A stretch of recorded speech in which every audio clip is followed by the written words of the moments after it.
Hello friends, welcome back to my channel undoubt business, जहां आपके हर doubts clear किए जाते हैं। आई होप कि आपके प्रिपरेशंस अच्छी चल रही है। तो हम बात कर रहे थे हमारी केस स्टडीज़ पे, प्लानिंग की केस स्टडीज़ पे, और हमने टाइप्स ऑफ प्लान्स से रिलेटेड जो केस स्टडीज़ थी वो हमने डिस्कस करना शुरू कर दिया था। ताकि वीडियो बड़ा ना हो तो मैंने 5 केस स्टडीज़, लास्ट हमारी ये वाली केस स्टडी थी जहाँ पर हमने पॉलिसी की बात की थी। तो अब हम आगे की केस स्टडीज़ डिस्कस कर लेते हैं ताकि आपकी जो नॉलेज है वो अच्छी हो जाए, ठीक है, बेटर अंडरस्टैंडिंग हो जाए, आपको हर कंसेप्ट आपका क्लियर हो जाए। तो आइए हम शुरू करते हैं अब हमारा 6th क्वेश्चन से। ये जो है ये मैं अपलोड करूँगी एज पार्ट B1, ठीक है। ये जो है ये इसका ही कंटिन्यूस पार्ट है, तो इसको मैं ऐसे अपलोड करूँगी पार्ट B1, ठीक है। तो क्वेश्चन नंबर 6 जो है ये कहता है ड्यूरेबल टायर्स लिमिटेड, ये एक कंपनी है, called a conference of its all staff factory workers, dealers, agents and salesman. तो उन्होंने क्या करा, एक अपनी कॉन्फ्रेंस बुलाई जहाँ पर उनके फैक्ट्री वर्कर्स होंगे, उनके डीलर्स होंगे जो उनके टायर्स को सेल करते होंगे, उनके एजेंट्स होंगे एंड उनके सेल्समैन भी होंगे। तो the CEO of the company presented the annual report and declared the company is targeting to acquire 60% share in the tire market and will be the second largest company of the year in terms of sales revenue by the end of 2021। तो यहाँ पे इन्होंने क्या बोला है कि यहाँ पे इन्होंने एक कॉन्फ्रेंस करी है एंड क्या करा है, इन्होंने एक एनुअल रिपोर्ट शो करी है ताकि इनका टारगेट क्या है, मतलब एक तरह से इनका ऑब्जेक्टिव क्या है कि इन्होंने टायर मार्केट में 60% शेयर एक्वायर करना है और इनको सेकंड लार्जेस्ट कंपनी बनना है सेल्स रेवेन्यू के टर्म्स में। और उनका टाइम लिमिट कितना है, 2021 तक इन्होंने क्या करना है, ये 60% शेयर एक्वायर करना है और सेकेंड लार्जेस्ट कंपनी बनना है। तो कहीं ना कहीं ये हमें पता चल रहा है कि ये इसका क्या है, ऑब्जेक्टिव है ना, क्या है कि 60% शेयर इन्होंने एक्वायर करना है। तो conference was followed by a day long group meeting of workers and staff of dealers, agents and salesman to devise on board ways and means to accomplish what CEO has said. तो इन्होंने क्या करा, जो इनकी conference चली वो पूरे एक दिन की चली, ग्रुप मीटिंग्स हुई, जो भी मेंबर्स थे मीटिंग के उन्होंने मीटिंग करी और उन्होंने क्या करा, जो CEO ने बोला है कि 60% शेयर हमने एक्वायर करना है, तो उन्होंने क्या करा, ये जो मीन्स एंड वेज जिससे कि ये लोग अपना प्लान, अपना जो ऑब्जेक्टिव है उसे अचीव कर सकते हैं, उन्होंने उसमें कुछ चेंजेस किए। Devise on boards ways and means, यानी कि उन्होंने जो अपने वेज एंड मीन्स थे जिससे कि वो लोग पहले अपने ऑब्जेक्टिव्स अचीव करते थे, अब उन्होंने ऑब्जेक्टिव के अकॉर्डिंग अपने प्लान को चेंज किया है, ठीक है, जिससे कि वो अपने ऑब्जेक्टिव को अचीव कर सकते हैं। तो state the 2 types of plans highlighted in the above case, जैसे कि मैंने अभी आपको यहाँ पे बताया कि एक तो इनका ऑब्जेक्टिव है कि इन्हें 60% शेयर एक्वायर करना है एंड सेकेंड लार्जेस्ट कंपनी बनना है। एंड यहाँ पर एक बात ये भी आती है, वेज एंड मीन्स। तो यहाँ पे कौन सा है दोस्तों, सेकेंड पॉलिसी है यहाँ पर। It provides ways to deal with a particular situation. यहाँ पर क्या है, किसी भी ऑब्जेक्टिव को अचीव करने के लिए इन्होंने पॉलिसी बनाई है अलग अलग तरीके की, जिससे कि वो अपने ऑब्जेक्टिव को अचीव कर सकते हैं। तो यहाँ पर ये तो 2 टाइप ऑफ प्लान हो गए हैं and give 2 differences between them, इन दोनों के बीच में हमें डिफरेंस भी बताना है। तो मैंने यहाँ पर एक टेबल बनाया है जिससे कि ये जो डिफरेंस है ये हम इजीली समझ सकते हैं। आप चाहे तो वीडियो को पॉज कीजिए एंड आप इसे नोट डाउन भी कर सकते हैं। तो chart showing difference between objective and policy, ये जो 2 टाइप ऑफ प्लान है इसके बीच में क्या डिफरेंस है, आइए देखते हैं। सबसे पहले बेसिस क्या है, meaning and what is specifies. तो सबसे पहले हम बात करते हैं मीनिंग की। तो ऑब्जेक्टिव मतलब क्या होता है, objective are the desired end results. Company का जो एंड रिजल्ट होने वाला है, कंपनी का जो टारगेट है, कंपनी का जो गोल है, कंपनी का जो भी पर्पज़ है, उसे हम कहेंगे ऑब्जेक्टिव। तो जो कंपनी एंड रिजल्ट चाहती है उसे हम कहेंगे ऑब्जेक्टिव, ठीक है। एंड पॉलिसी क्या होता है? Policy are general guidelines which guide thinking and action. तो पॉलिसी से हमें क्या पता चलता है? ये जनरल गाइडलाइंस होती है जो हमारी सोच और हमारे काम को गाइड करती है, उसको बताती है कि किस तरह से हमें कोई भी काम करना है, किस डायरेक्शन में हमें सोचना है। तो पॉलिसी हमें ये बताती है। तो ऑब्जेक्टिव क्या होता है दोस्तों? ऑब्जेक्टिव एंड रिजल्ट होता है। और पॉलिसी क्या होता है कि किस तरह से, किस डायरेक्शन में क्या हमें करना है, क्या एक्शंस होंगे हमारे, और किस तरह से हमें किसी भी पर्टिकुलर डायरेक्शन में सोचना है ताकि हम हमारे ऑब्जेक्टिव को क्या कर सके, अचीव कर सके, ठीक है। तो ये हो गई इसका meaning. And second thing is what it specifies. तो ऑब्जेक्टिव हमें क्या बताता है और पॉलिसी हमें क्या बताती है? देखो, ऑब्जेक्टिव हमें बताता है हमारा एंड रिजल्ट, यानी कि ऑर्गेनाइजेशन का पर्पस क्या है। और पॉलिसी क्या बताती है? It indicates the ways to achieve the result. तो जो हमारा ऑब्जेक्टिव है, हम किन किन तरीक़ों से एंड किस तरह से, किस पर्टिकुलर डायरेक्शन में जाकर हम ऐसी गाइडलाइंस बताती है पॉलिसी हमें। तो हमें ये पता चलता है कि किस पर्टिकुलर डायरेक्शन में सोच कर, काम करके हमें हमारा ऑब्जेक्टिव अचीव होने वाला है। तो पॉलिसी हमें ये बताती है, ठीक है। तो आई होप कि आपको ये क्वेश्चन क्लियर है। टायर वाला क्वेश्चन था ये। सबसे पहला कौन सा प्लान था? एक तो था ऑब्जेक्टिव एंड दूसरा है पॉलिसी, ठीक है। तो चलिए अब हम बात करते हैं 7th क्वेश्चन की। वरदान Patel started the business of preparation and supplying sweets through home delivery at a production cum showroom Express Sweets at Ahmedabad. तो ये जो वरदान पटेल है, इन्होंने क्या करा है, अहमदाबाद में एक अपना production and showroom, production unit and showroom बनाया है एक्सप्रेस स्वीट्स, जहाँ पर वो लोग क्या करेंगे, जो अपनी स्वीट्स हैं उनको प्रिपेयर करेंगे एंड सप्लाई करेंगे। तो मतलब वहीं पे प्रोडक्शन भी होगा और वहीं पे सेल भी होगा शोरूम के थ्रू। और शोरूम का नाम क्या है? एक्सप्रेस स्वीट्स, अहमदाबाद में। He made a plan forecasting the sales of different types of sweets in various localities of Ahmedabad. उन्होंने एक टाइप का प्लान बनाया जिसमें उन्होंने जो अलग अलग तरीक़ों की मिठाइयाँ हैं उनकी सेल्स पे फोरकास्ट किया है कि अहमदाबाद की जितनी भी लोकेलिटीज़ हैं वहाँ पर एक पर्टिकुलर स्वीट कितना बिक सकती है, कितना उसका सेल हो सकता है, ये उन्होंने फोरकास्ट लगाया है, ठीक है। So in various localities of Ahmedabad for each month of the year to earn a profit of 20% on capital। तो यहाँ पे इन्होंने क्या किया है, ईच मंथ, हर महीने का उन्होंने ऐसा फोरकास्ट लगाया है ताकि इन्होंने जो इन्वेस्टमेंट किया है, उन्होंने जो कैपिटल लगाया है, एटलीस्ट उस पर वो 20% का प्रॉफिट कमा सके, रिटर्न पा सके, ठीक है। इन्होंने क्या करना है, होम डिलीवरी भी करनी है। ऑन द कैपिटल एम्प्लॉयड यानी कि जो भी इनका एक्सप्रेस स्वीट्स में जो भी इन्वेस्टमेंट है, कैपिटल एम्प्लॉयड यानी कि इन्वेस्टमेंट, तो इन्वेस्टमेंट है उस पर एटलीस्ट वो चाहते हैं कि उनको 20% का रिटर्न मिले, 20% का प्रॉफिट मिले। He then sets the criteria for selecting suppliers from whom he would make purchases of raw materials. तो उन्होंने क्या करा, एक ऐसा क्राइटेरिया बनाया जिस बेसिस पे वो सप्लायर्स सिलेक्ट करेंगे जिनसे वो रॉ मटेरियल्स खरीदने वाले हैं।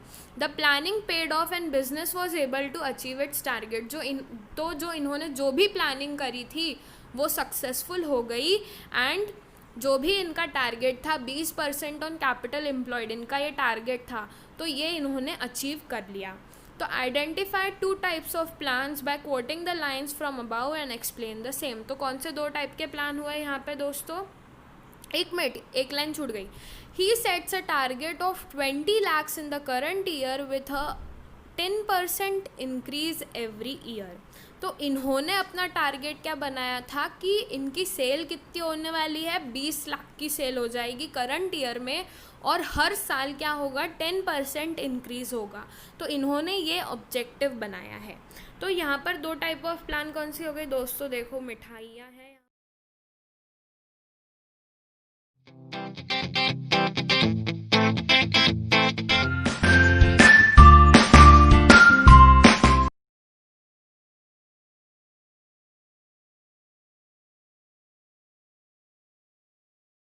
पर सुंदर सुंदर स्वीट स्वीट। तो यहाँ पर दो टाइप ऑफ प्लान कौन से हो गए, ऑब्जेक्टिव्स एंड पॉलिसी। इनकी पॉलिसी क्या है दोस्तों, इनकी पॉलिसी ये है कि इन्होंने क्या करना है, 20 लाख करंट ईयर में इनका ये है, एंड 10% इंक्रीज़ एवरी ईयर। ये इनकी पॉलिसी है कि हर साल 10% इंक्रीज़ होना है, और इनका टारगेट क्या है, 20 लाख का इनका टारगेट है। 20% on capital employed profit earn करना है, ये इनका टारगेट है, ये इनका ऑब्जेक्टिव है। सो आई होप आपको ये क्वेश्चन क्लियर है स्वीट्स वाला। तो आइए अब हम बात करते हैं 8th क्वेश्चन की। 2 years ago, 2 साल पहले, Madhu completed her degree in food technology। Food technology में मधु ने अपनी डिग्री कंप्लीट कर ली। She work for some time in a company that manufactured chutneys, pickles and murabbas. ठीक है, she was not happy in the company, so she decided to have her own organic food processing unit for the same. तो इन्होंने क्या बोला, वहाँ पर वो जो कंपनी में काम कर रही थी वहाँ पर वो खुश नहीं थी, तो उन्होंने एक अपना मैन्युफैक्चरिंग यूनिट, प्रोसेसिंग यूनिट खोलने की सोची। She sets the targets and objectives and formulated an action plan to achieve the same. तो यहाँ पर फर्स्ट टाइप ऑफ प्लान कौन सा हो गया दोस्तों, ऑब्जेक्टिव। यहाँ पे इन्होंने खुद ने ही बोल दिया कि उन्होंने सारे ऑब्जेक्टिव्स डिसाइड कर लिए एंड एक्शन प्लान भी डिसाइड कर लिया। One of her objective was to earn 10% profit on the amount invested in the first year। तो इन्होंने जो भी कैपिटल लगाया है उस पर उन्होंने कितना रिटर्न देना है, 10% प्रॉफिट लेना है, 10% रिटर्न लेना है, जितना भी उन्होंने अमाउंट पहले साल में इन्वेस्ट किया है। It was decided that raw materials like fruits, vegetables, spices, etc. will be purchased on 3-month credit from farmers cultivating organic crops only। तो जो फार्मर सिर्फ ऑर्गेनिक क्रॉप्स ही कल्टिवेट करते हैं उनसे रॉ मटेरियल्स परचेज होंगे, वो भी 3 मंथ क्रेडिट बेसिस पे, यानी कि फार्मर्स को पेमेंट 3 मंथ के बाद मिलेगा, 3 मंथ क्रेडिट। ठीक है, she also decided to follow the steps required for marketing of the product through her own outlets. तो उन्होंने क्या सोचा कि जो भी हमारा मार्केटिंग होगा वो मेरे खुद के आउटलेट से होगा। She appointed Mohan as production manager who decided the exact manner पे ध्यान दीजिएगा दोस्तों, exact manner in which the production activity were to be carried out. तो उन्होंने क्या सोचा, मोहन को अपॉइंट किया, जो डिसाइड करता था। मोहन कौन था, प्रोडक्शन मैनेजर था। उन्होंने ये डिसाइड करना था कि किस तरह से एक एग्जैक्ट मैनर जिसमें सारी प्रोडक्शन एक्टिविटी होंगी। ठीक है, Mohan also prepared a statement showing the number of workers that will be required in a factory through out the year. तो पूरे साल में जितने भी नंबर ऑफ़ वर्कर्स की रिक्वायरमेंट थी, मोहन ने एक स्टेटमेंट बना के वो मधु को दे दिए। Madhu informed Mohan about her area wise sales target for different products for the fourth coming quarter यानी कि दोस्तों 4 महीने, क्वार्टर यानी कि 4 महीने। तो हर क्वार्टर का उन्होंने क्या करा, एरिया वाइज टारगेट मोहन को बता दिया।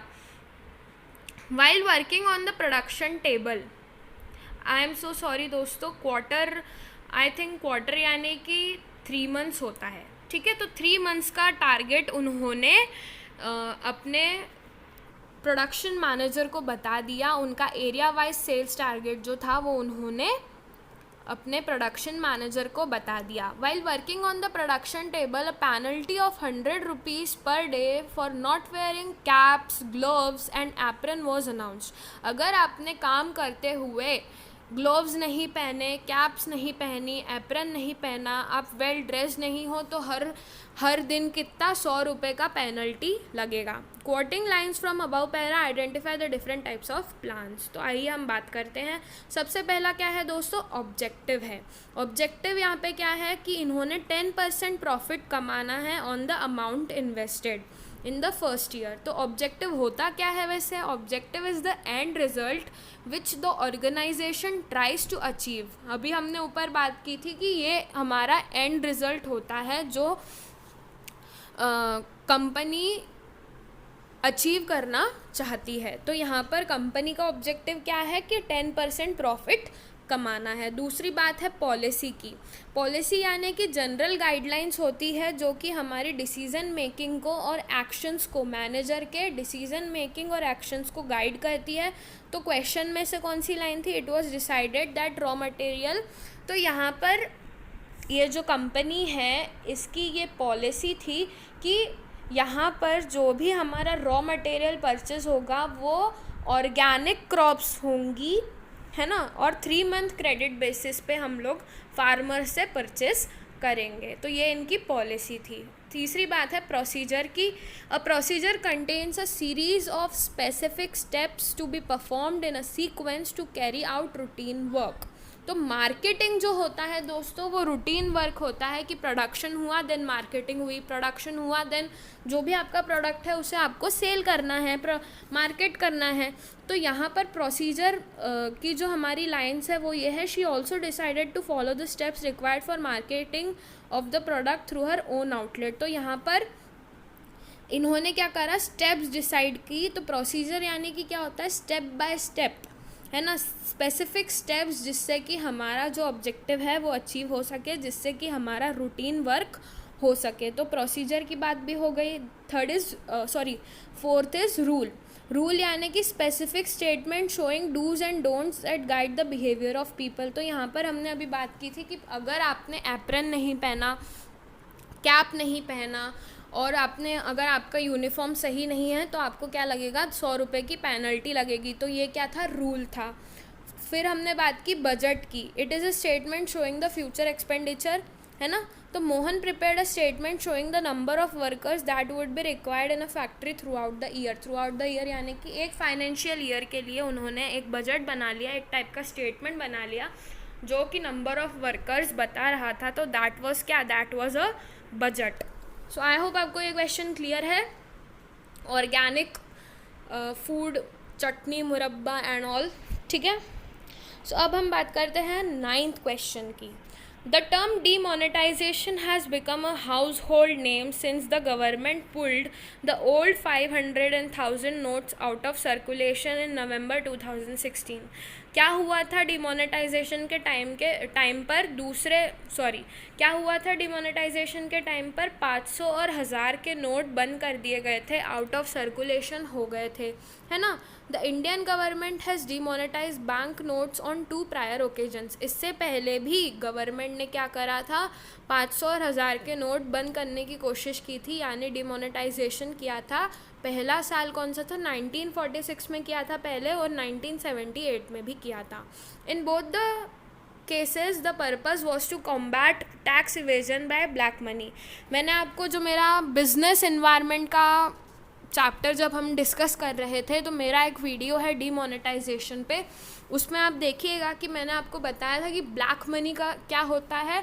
ब्लैक मनी वो मनी होती है जिस पर पीपल टैक्स नहीं देते हैं, ठीक है। तो ये टैक्स मतलब टैक्स इवेजन हो गया, यानी कि टैक्स पेमेंट ना करना। तो डीमोनेटाइजेशन का पर्पस क्या था कि ये जो टैक्स इवेजन होता है, ये जो ब्लैक मनी बनती है, उसको हटाना है, उसे कॉम्बैट करना है, उसको हटाना है। तो identify the 2 types of plans indicated in the above case. The 2 types of plans here are objective. Objective क्या था डिमोनेटाइजेशन का, कि टैक्स इवेजन ख़त्म करना है। एंड स्ट्रैटेजी क्या थी, देखो स्ट्रैटेजी थी एक, देखो यहाँ पर क्या है, लॉन्ग टर्म प्लान है। पहले क्या हुआ था डिमोनेटाइजेशन, 1946 में भी हो गया था, है ना। पहले 1946 में हुआ था, फिर 1978 में था।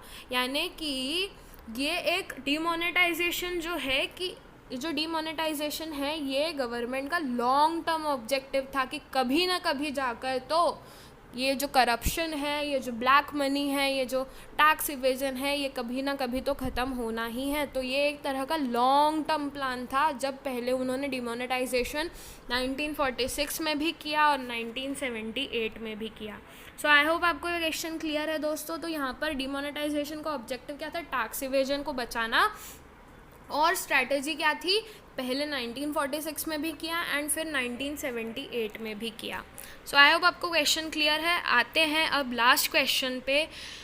सो 10th question is Ramesh is a supervisor in a company, ठीक है. He works at lower management. Supervisor generally lower management में होते हैं. He provides on the job training, ठीक है.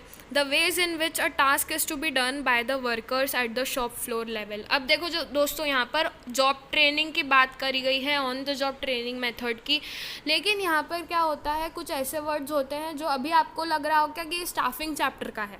अभी आपको लग रहा होगा ये स्टाफिंग चैप्टर का है, लेकिन ये क्या है, यहाँ पर ये प्लानिंग ही है, ठीक है. तो आपको हर क्वेश्चन को अच्छे से पढ़ना है और पूरा पढ़ना है ताकि आपको समझ आए कि ये कौन से चैप्टर से रिलेटेड है. अभी जब मैंने ये आधा क्वेश्चन पढ़ भी लिया होगा तो आप लोगों में से जो भी मेरा वीडियो देख रहा है उसको लग रहा होगा कि ये तो स्टाफिंग का है, ये प्लानिंग में क्यों आ गया. इसीलिए दोस्तों पूरा क्वेश्चन जो है अच्छे से पढ़ लीजिएगा, ठीक है. जल्दी मत कीजिएगा. तो जो रमेश जी हैं ये सुपरवाइज़र है कंपनी में, जो on the job training methods देते हैं और ताकि जो वर्कर्स हैं उनको पता चल सके. शॉप फ्लोर लेवल यानी कि लोअर लेवल मैनेजमेंट ही होता है यहाँ पे. शॉप फ्लोर लेवल यानी कि जो हमारा बॉटम मैनेजमेंट होता है, बॉटम लेवल होता है, उसे हम शॉप फ्लोर लेवल भी कहते हैं. तो यहाँ पर रमेश जी वर्कर्स को ट्रेनिंग देते हैं कि किस तरह से किसी भी काम को करना चाहिए.